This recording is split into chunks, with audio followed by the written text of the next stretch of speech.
नमस्ते, मैं हूं अविनाश और आप देख रहे हैं द लल्लन टॉप। साल 2018 में सोशल मीडिया पर एक पोस्ट खूब वायरल हुई। दावा किया गया कि प्रधानमंत्री मोदी पहले ऐसे प्रधानमंत्री हैं जिन्होंने विश्व बैंक से 1 रुपए का भी कर्ज नहीं लिया। मनमोहन सरकार से तुलना करते हुए कहा गया था कि मनमोहन सरकार ने देश को कर्ज में डुबो दिया था, लेकिन जब तफ्तीश हुई तो ये साफ हो गया कि मैसेज पूरी तरह से गलत है, और गलत ही नहीं बल्कि पूरी तरह से उल्टा है। नरेंद्र मोदी भारत के पहले ऐसे प्रधानमंत्री हैं जिन्होंने विश्व बैंक से सबसे ज़्यादा कर्ज लिया है। लेकिन अब एक और आंकड़ा सामने आया है, और आंकड़ा ये है कि पिछले 4.5 साल में जब से मोदी सरकार सत्ता में आई है, देश का कर्ज करीब 49% तक बढ़ गया है। अब ये फीसदी और ऐसे आंकड़े तो हमें समझ आते नहीं हैं, इसलिए सोचा कि चलो रुपए में हिसाब कर लेते हैं। तो हिसाब ये है कि जून 2014 में केंद्र सरकार पर कुल कर्ज 54,90,763 करोड़ रुपए का था, और सितंबर 2018 में यह कर्ज बढ़कर हो गया है 82,03,253 करोड़ रुपए। और ये आंकड़ा हम खुद से नहीं बता रहे हैं, आंकड़ा वित्त मंत्रालय का है, और वित्त मंत्री हैं अरुण जेटली। वित्त मंत्रालय की ओर से ये जो आंकड़े जारी किए गए हैं, ये आंकड़े 2010-11 से ही हर साल जारी होते हैं। हर साल केंद्र सरकार वित्त मंत्रालय के जरिए इस बात का आंकड़ा जारी करती है कि देश पर कितना कर्ज है, वो कर्ज कहाँ से लिया गया है और कैसे लिया गया है। इस साल भी जब सरकार ने कर्ज की लिस्ट जारी की तो पता चला कि मनमोहन सरकार की तुलना में मोदी सरकार ने करीब 49% ज़्यादा का कर्ज ले रखा है।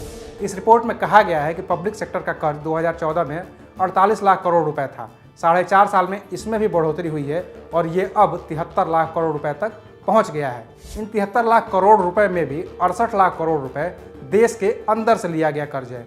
मतलब सरकार ने जनता से कर्ज लिया है, हमसे आपसे कर्ज लिया है, और ये कर्ज बॉन्ड्स के जरिए लिया गया है।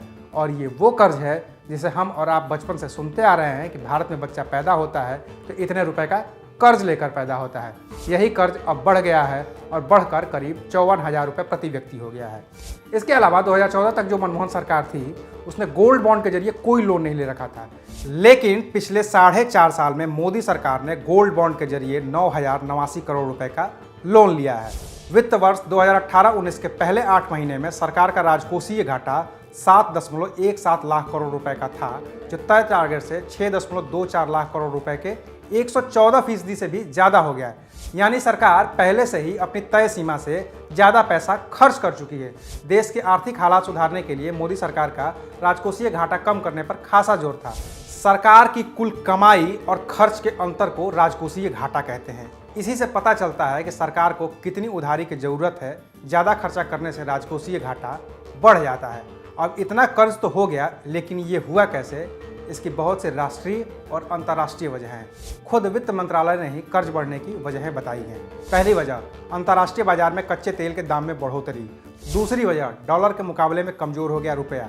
और तीसरी और सबसे बड़ी वजह, अमेरिका के आर्थिक नीतियों की निगरानी करने वाली संस्था रिजर्व फेड ने ब्याज दरों में बढ़ोतरी कर दी। और इन सब का नतीजा ये हुआ कि आने वाले दिनों में महंगाई और बढ़ सकती है।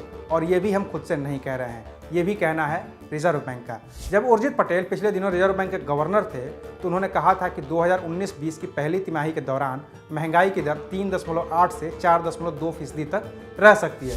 मतलब महंगाई बढ़ सकती है और बढ़ेगी ही। जब देश पर इतना कर्ज है तो आपको भी तो वो चुकाना ही होगा, भले ही थोड़ा थोड़ा चुकाइए, महंगा सामान खरीद कर चुकाइए या महंगा लोन लेकर चुकाइए। बाकी देश दुनिया की और भी खबरों से अपडेट रहने के लिए देखते रहिए द लल्लन टॉप। अगर आप इस वीडियो को फेसबुक पर देख रहे हैं तो हमारे पेज को लाइक करिए। अगर आप इसका यूट्यूब पर देख रहे हैं तो हमारे चैनल को सब्सक्राइब करिए और एंड्रॉयड ऐप इंस्टॉल करिए। देखते रहिए, पढ़ते रहिए द लल्लन टॉप .com। शुक्रिया।